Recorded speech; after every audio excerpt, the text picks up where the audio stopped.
Good morning, students. How are you? Are you fine? Yes. I, Dhaval Sangani, once again welcome you all in Saraswati Group of Education, જે તમારી જ education channel છે. Student standard 5th subject છે English. સ્વાભાવિક છે કે Dhaval sir છે તો ઇંગ્લિશ જ હશે. તો એ ઇંગ્લિશના સબ્જેક્ટમાં આપણે ચેપ્ટર 2 અત્યારે લર્ન કરી રહ્યા છીએ, જેમાં એક ટીમ વર્ક નામની પોમ પણ આપણે લર્ન કરી ચૂક્યા છીએ, જેના પોએટ છે જેન નિગ્રો. જો વિદ્યાર્થી મિત્રો, હું વારંવાર તમને, પછી પહેલો પાર્ટ હોય, બીજો હોય, ત્રીજો હોય કે ચોથો હોય, હું વારંવાર પોએટ કે એના ઓથર હોય એના નામ લઈ રહ્યો છું. વાય? બીકોઝ કારણ કે હું તમને જ્યારે એક્ઝામમાં એમસીક્યુ સ્વરૂપે એમસીક્યુ ફોર્મમાં હું તમને જ્યારે એક ક્વેશ્ચન પૂછું તો તમને તરત જ શું થશે? લાઇટ થશે કે આ ફોર્મના પોએટ આ છે, આ સ્ટોરીના ઓથર આ છે. તો આપણે શરૂઆત કરવાની છે ચેપ્ટર 2 ફ્લાઇંગ ટુગેધર, જેનો પાર્ટ 4, જેના ઓથર છે શિવકુમાર. ટીમ વર્ક પોમ હતી, જેના પોએટ હતા જેન નિગ્રો. અને હવે સ્ટોરી છે. કઈ સ્ટોરી છે? Flying together. મેં તમને એ પણ કહેલું કે જ્યારે વર્બને છેડે આઈએનજી લાગે ત્યારે તે કન્ટિન્યુ ટેન્સમાં કન્વર્ટ થાય છે. તો સાથે મળીને ઉડવું, આ એક સ્ટોરી છે જેના ઓથર છે શિવકુમાર. આપણે પેજ નંબર 29 અને 30 હાફ ત્યાં સુધી આપણે પાર્ટ 3 માં જોઈ ચૂક્યા છીએ. આજે આપણે પાર્ટ 1 અને પાર્ટ 2 નું રિકેપ નહીં કરીએ, કારણ કે પાર્ટ 3 માં આપણે કરી ચૂક્યા છીએ. આજે આપણે માત્ર પાર્ટ 3 ને જ શું કરશું? રિકોલ કરીશું. તો પાર્ટ 3 માં શું જોયું આપણે? તો કે અહીંયા મેં અમુક લિસ્ટ મૂક્યું હતું થિંગ્સનું, કે તમારા પેરેન્ટ્સ, તમારા ટીચર્સ, તમારા ગ્રાન્ડ પેરેન્ટ્સ, એલ્ડર્સ તમને કોઈ પણ વસ્તુ કહે, એડવાઇસ આપે, તો શું તમે એક ગુડ બોય તરીકે, ગુડ ગર્લ તરીકે એને ફોલો કરો છો? શું કામ એને ફોલો કરવું જોઈએ? એનું શું રીઝન છે? આપણે જોયું હતું કે ડુ યોર હોમવર્ક, પછી clean your room, book arrangement, એટલે કે યોગ્ય જગ્યાએ તમારી બુક ગોઠવો. Do your homework your self, તમારું હોમવર્ક તમારી જાતે જ. Gate up early, first of all તો ગેટ અપ અર્લી. પહેલા વહેલું તો એ છે કે ઝડપથી ઉઠવું, જલ્દી ઉઠવું. બરોબર? અત્યારે છે આપણે ઓફલાઈન નથી શાળા ચાલુ, ઓનલાઈન શાળા ચાલુ છે. તો 8 o'clock 9 o'clock થી એડવાઇઝરી લાઈવ લેક્ચર શરૂ થાય છે. તો આપણે 7:30 સુધી સૂતા ન રહેવું જોઈએ. જો ઓફલાઈન સ્કૂલ હોય છે તો આપણે 6 o'clock વેકઅપ થઈ જઈએ છીએ અને આપણું રૂટીન કરી અને ઝડપથી ફ્રેશ થઈ, બાથ લઈ, યોગ્ય ડ્રેસઅપ કરી અને શું આવી જાય છે? શાળાએ આવી જાય છે. તો આપણી શાળા ચાલુ જ છે એ રીતે તમે વર્તન કરો. એટલે ગેટ અપ અર્લી. હા, સન્ડે હોય ત્યારે થોડા મોડા ઉઠો ચાલે, પણ one time of a week, એક વીકમાં એકવાર મોડા ઉઠવાય. આ તો શું, મોડે સુધી ટીવી જોવા જાગીએ અને સવારે મોડા ઉઠીએ તો આખું રૂટીન છે એ શું થઈ જાય છે? ફેલ થઈ જાય છે. નેક્સ્ટ જોઈએ કે ગૂઝ, હંસ છે, એક ઓલ્ડ વાઇઝ બર્ડ. એ બધા એના જે સાથી હંસો છે એને સલાહ આપે છે કે એક ટ્રી છે એની ફરતે ક્રીપર ધીમે ધીમે સ્લોલી એન્ડ ગ્રેડ્યુઅલી ગ્રો થઈ રહ્યું હોય છે. આ ક્રીપર ઝડપથી ગ્રો થતું હોય છે. એને ટેન્ડર છે એટલે કે કુમળું છે ત્યાં જ નાશ કરી દેવાની તે એડવાઇસ આપે છે તેના સાથી હંસોને. પણ બીજા બધા જે હંસો છે એની એડવાઇસને ઇગ્નોર કરે છે. એમ કહે છે કે આ નાની લતા કુંજ છે એ આપણને શું નુકસાન પહોંચાડી શકવાની. ત્યારે આ ઓલ્ડ વાઇઝ બર્ડ છે એને એડવાઇસ આપે છે કે આજ જે નાની છે એ ગ્લાઇડિંગ મીન્સ કે વૃક્ષને ફરતે વિટરાઈને એક મજબૂત વેલ બની જશે, તો કોઈ પણ વ્યક્તિ એનો લેડર સીડી તરીકે ઉપયોગ કરી અને ઉપર ચડીને આપણને બધાને કિલ મારી નાખશે, આપણો હંટ શિકાર કરી નાખશે. છતાં પણ બધા હંસો છે એની એડવાઇસ માનતા નથી. પછી આગળ શું થાય છે એ આપણે આ ચેપ્ટરમાં આ પાર્ટમાં જોવાનું છે. Part number 4 flying together, part 4, page number 30, paragraph number last. So this is where the wild geese live. He said to himself, when they come back in the evening I shall catch them. એની પહેલાનો paragraph છે. One morning when the geese had gone out in search of food, a hunter came to the forest. હવે જે old wise ગીઝ હતો એને જે advice આપેલી હતી કે આ ક્રીપરનો કોઈ લેડર તરીકે યુઝ કરશે ને આપણો શિકાર કરશે એવું જ બને છે. એક સવારે બધા હંસો ખોરાકની શોધમાં પોતાનો નેસ્ટ માળો છોડી અને જતા હોય છે ત્યારે આ હન્ટર આવે છે. So this is where the wild geese live. જંગલમાં એક શિકારી આવે છે ક્યાં? જ્યાં આ બધા હંસો રહેતા હોય છે ત્યાં.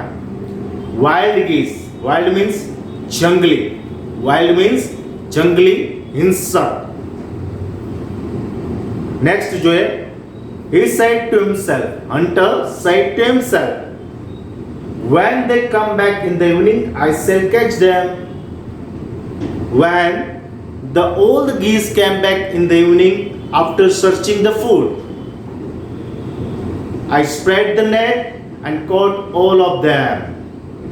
કે હું શું કરીશ તો કે નેટ પાથરી અને બધાને શું કરીશ, ઝાડ પાથરીને કોટ પકડી લઈશ, ટ્રેપ્ડ કરી દઈશ.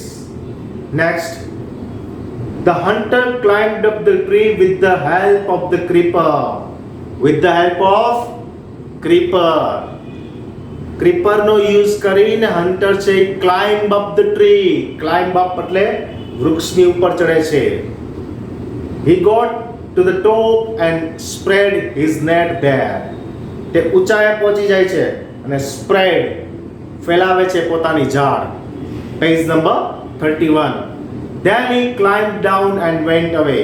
અને પોતાની ઝાડ પાથરી દે છે અને પછી ઓલ્ડ અલા બધા ગીઝ છે એને જોઈ ન જાય એટલા માટે ત્યાંથી તે શું છે went away, જતો રહે છે. go નું past tense છે went. નેક્સ્ટ જોઈએ. In the evening the geese returned home. geese બધા હંસો સાંજે after searching the food ખોરાક શોધ્યા પછી પોતાના માળા તરફ ઘર તરફ પાછા આવે છે. They did not notice the net. તેઓએ વૃક્ષ ઉપર પોતાના માળા પાસે ઝાડ પાથરેલી છે, નેટ પાથરેલી છે શિકારીએ, એના ધ્યાનમાં નથી આવતું. As they flew in the tree they were trapped. જેવા તે વૃક્ષ ઉપર બેઠા બધા શું થઈ ગયા, એના પગ છે એ બધાના નેટમાં ફસાઈ ગયા. They struggled hard to get out but could not. Struggle, what is the meaning of struggle? મહેનત કરવી, ખૂબ જ મહેનત કરી એને આ નેટમાંથી બહાર આવવા માટે, પણ શું થાય છે, could not, પણ કોઈ પણ બહાર આવી શકતું નથી. All the geese try hard, ખૂબ જ પ્રયત્ન કરે છે, ખૂબ સ્ટ્રગલ કરે છે, પણ એની સ્ટ્રગલ છે એ શું થાય છે, ફેલ થાય છે, કોઈ એમાંથી બહાર આવી શકતું નથી. આગળ જોઈએ. Help help cried the geese. બધા હંસો હેલ્પ હેલ્પ, મદદ કરો, અમને મદદ કરો એવી બૂમા બૂમ કરી મૂકે છે. We are caught in the hunter's net. અમે પકડાઈ ગયા છીએ. કેમાં પકડાઈ ગયા છીએ? આ શિકારીની જાળમાં ફસાઈ ગયા છીએ. Oh what shall we do, what shall we do. હવે શું કરીશું અમે? Who said this sentence? All geese says this sentence. What shall we do? We have caught. અમે પકડાઈ ગયા છીએ. શું કરીશું અમે હવે? પિક્ચર તમે જોઈ શકો છો, ચિત્ર તમારી ટેક્સ્ટ બુકમાં page number 31. All the geese caught in net. તમે ચિત્રમાં દેખાઈ રહ્યું હશે. નેક્સ્ટ આગળ જોઈએ આપણે એના. Don't make fuss now, said the wise old bird. સમજદાર જે હંસ છે કહે છે, હવે શું કરો છો? હવે શું કામ ડાફોડિયા મારો છો? કીધું તું ત્યારે તો માન્યા નહીં. Long ago I told you to destroy the creeper, but you did not. ઘણા સમય પહેલા મેં તમને કીધું તું કે આ ક્રીપર છે, ટેન્ડર છે, કુંબળી છે, destroy it, નાશ કરો. બટ શું કર્યું? You have not notice. તમે ધ્યાનમાં ન લીધું માય વર્ડ્સ, મારા શબ્દોને. Now see what has happen. હવે જો શું એનું પરિણામ શું આવ્યું. આઈ ઓલ્સો ટોલ્ડ યુ કે one day a man came, creeper ladder તરીકેનો યુઝ કરશે અને આપણને કિલ કરશે. તો બન્યું પણ એવું જ. Tomorrow morning the hunter will come back and kill us all. આવતીકાલે સવારે શિકારી આવશે. અત્યારે તો સાંજ પડી ગઈ છે, એટલે શિકારી આવતીકાલે સવારે આવશે ને આપણને બધાને મારી નાખશે. Kill off them. We were foolish, wept the birds. રડવા લાગે છે બધા, ડુસકા ભરવા લાગે છે. વી વેર ફુલિશ, અમે મૂર્ખાઓ હતા કે તમારી સલાહ, તમારી એડવાઇસ અમે ઇગ્નોર કરી. We are very sorry, we did not listen to you, please tell us what to do. અમે ખૂબ મૂર્ખા છીએ, અમને માફ કરી દો અને મહેરબાની કરીને કોઈ રસ્તો બતાવો.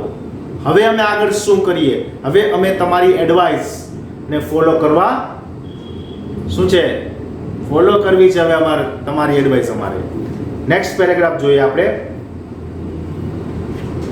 Then listen carefully, replied the wise old bird. હજી જો આ વાઇલ્ડ ઓલ્ડ બર્ડ્સમાં શું છે? હ્યુમિનિટી છે, માનવતા છે. આટલું થઈ ગયું, એની વાત એ લોકોએ માની નહીં, છતાંય એની મદદ કરવા તૈયાર છે હજી. તો એ કહે છે લિસન કેરફુલી, ધ્યાન દઈને સાંભળજો મારી વાત. When the hunter comes you must all pretend to be dead. Pretend, ઢોંગ કરવો.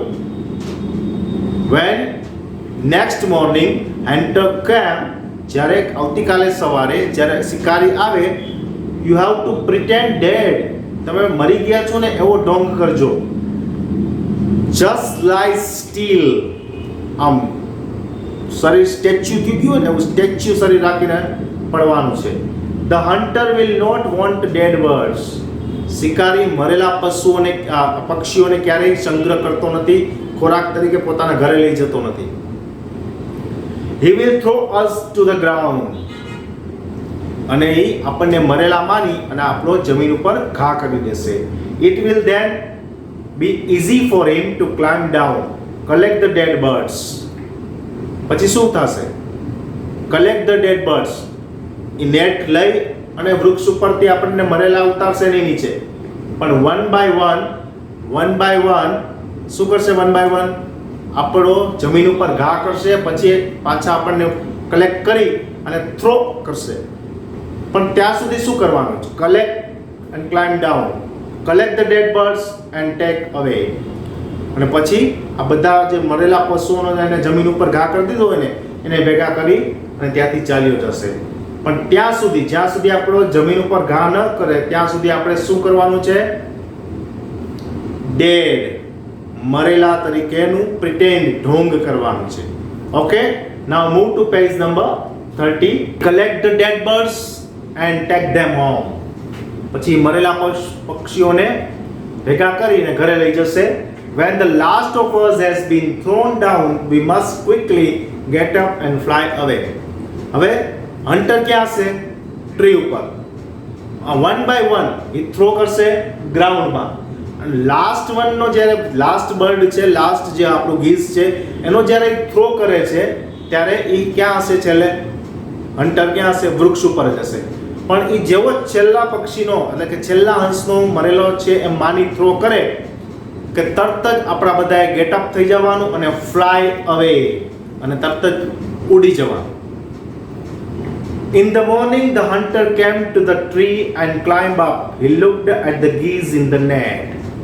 બીજા દિવસે સવારે જેમ ઓલ્ડ વાઇઝ ગીઝે સલાહ આપી હતી એ રીતે હન્ટર આવે છે અને શું કરે છે? લુક્ડ, ક્લાઇમ્ડ અપ, પહેલા તો વૃક્ષ ઉપર ચડે છે and looked at the geese in the net, અને બધા ગીઝને, બધા હંસોને પોતાની ઝાડમાં ફસાયેલા જુએ છે. They are all dead. He muttered to himself. Muttered, spoken in a low tone. Muttered means spoken in a low tone. નીચા અવાજે પોતાનો શબ્દો પોતે જ સાંભળી શકે એવા ધીમા અવાજે કહે છે કે આ બધા તો મરી ગયેલા લાગે છે. He threw them out of the net one by one. તે one by one બધાને શું કરે છે? પોતાની ઝાડમાંથી નીચે ગ્રાઉન્ડ ઉપર થ્રો કરે છે. The birds lay still until the last one had been thrown down. The birds lay still. Lay still એટલે મેં તમને કીધું એમ સ્ટેચ્યુ બનીને પડ્યા રહેવું, શરીરનું હલનચલન કર્યા વગર પડ્યા રહેવું. ક્યાં સુધી? કે લાસ્ટ જે ગીઝ છે એનો થ્રો હન્ટરે ન કરી શક્યો ત્યાં સુધી બધા એમને પડ્યા રહ્યા. Then all at once they got up, flapped their wings and flew away. Flapped, move wings up and down. પાંખો ફફડાવી. જ્યારે છેલ્લા હંસનો શિકારીએ થ્રો કર્યો એવા જ તરત જ બધા હંસો ગેટઅપ, ઊભા થયા અને ફ્લેપ્ડ એટલે કે પોતાની પાંખો ફફડાવી અને ત્યાંથી ફ્લુ અવે, ઉડીને જતા રહ્યા. Last paragraph. The hunter was taken by surprise. શું છે? શિકારીને આશ્ચર્ય થયું. From the top of the tree he watched all the geese fly away. હવે શિકારી ક્યાં હતો? હજી તો એ વૃક્ષ ઉપર જ હતો. કારણ કે જ્યારે લાસ્ટ બર્ડનો એને થ્રો કર્યો તરત જ બધા ગીઝ ગોટઅપ થયા અને ફ્લુ અવે અને ત્યાંથી ઉડીને જતા રહ્યા. આ સીન જોઈ હન્ટર છે એ સરપ્રાઈઝ થઈ જાય છે. સો સ્ટુડન્ટ્સ, અહીં આપણું આ ચેપ્ટર કમ્પ્લીટ થાય છે. હવે આ ચેપ્ટરમાં અમુક એક્સરસાઇઝો આપેલી છે. First of all question answer છે. ત્યારબાદ છે પેજ નંબર 33 ઉપર ટ્રુ અને ફોલ્સ. એમાંથી મેં 3 ટ્રુ ફોલ્સ અહીં લખેલા છે. State whether the following statements are true or false, એટલે કે નીચેના વિધાનો ખરા છે કે ખોટા તે જણાવવાનું છે. First of all, the tree was the house of A flock of parrots, એટલે કે વૃક્ષ છે એ હાઉસ એટલે કે ઘર હતું, ફ્લોક એટલે ટોળું ને પેરોટ્સ એટલે પોપટ. વૃક્ષ ઉપર પોપટ રહેતા હતા? નો, ગીઝ રહેતા હતા. તો આ સેન્ટેન્સ શું થશે? ફોલ્સ. શું થશે આ sentence? False. Second one, the wise old bird wanted the creeper to be destroyed. Wise old bird, સમજદાર પક્ષી, વૃદ્ધ સમજદાર પક્ષી શું ઈચ્છતો હતો? તો કે ક્રીપર એટલે કે લતાને ડિસ્ટ્રોય, નાશ કરી નાખવા ઈચ્છતો હતો. Yes, it's true. Second one is true. તો અહીંયા મેં લખેલું છે, તમારે ખાલી લખવાનું જ છે. અહીંયા માટે મેં ખાલી તમારી સમજૂતી માટે હું અહીંયા નિશાની કાઢી લખ્યું છું, સિમ્બોલ આપી રહ્યો છું.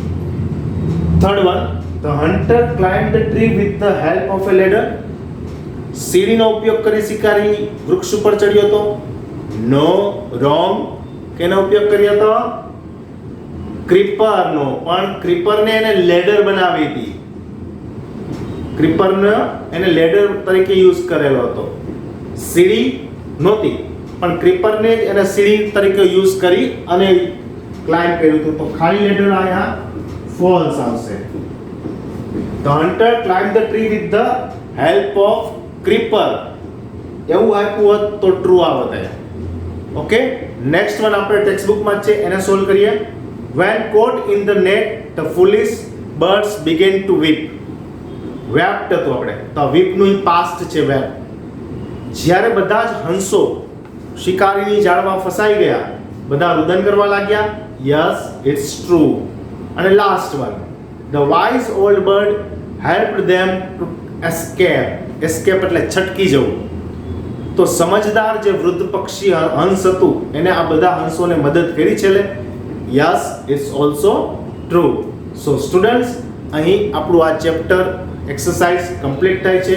આ સેશનના અંતે ટીમવર્ક અને ફ્લાઇંગ ટુગેધર આ બંને પોર્શનમાંથી પાર્ટ નંબર 1 to 4 માં આપણે જે પણ શીખી ગયા છે એની કમ્બાઇન્ડ વર્કશીટ હશે, ચેપ્ટર એન્ડ વર્કશીટ જેને કહેવામાં આવે છે. જેમ આપણા પેપર સ્ટાઇલ, જે ઓબ્જેક્ટિવ પેપર સ્ટાઇલ હોય છે, MCQ, true false, answer in one word, answer in one sentence, fill in the blanks, match A with B, આ બધા જ નમૂનારૂપ ક્વેશ્ચન સાથે હશે જે તમારે તમારી HW બુકમાં વન ટાઈમ ગુડ હેન્ડરાઇટિંગ સાથે લખવાની રહેશે. તમે એક આનો સ્ક્રીનશોટ લઈ શકો છો, જેથી કરી અને આ 3 ટ્રુ ફોલ્સ તમારી ટેક્સ્ટ બુકમાં લખવામાં તમને સરળતા રહેશે અને ગીવ મીનિંગ સમજવામાં પણ તમને સરળતા રહેશે. નેક્સ્ટ લેક્ચરમાં ફરી મળીશું. Thank you.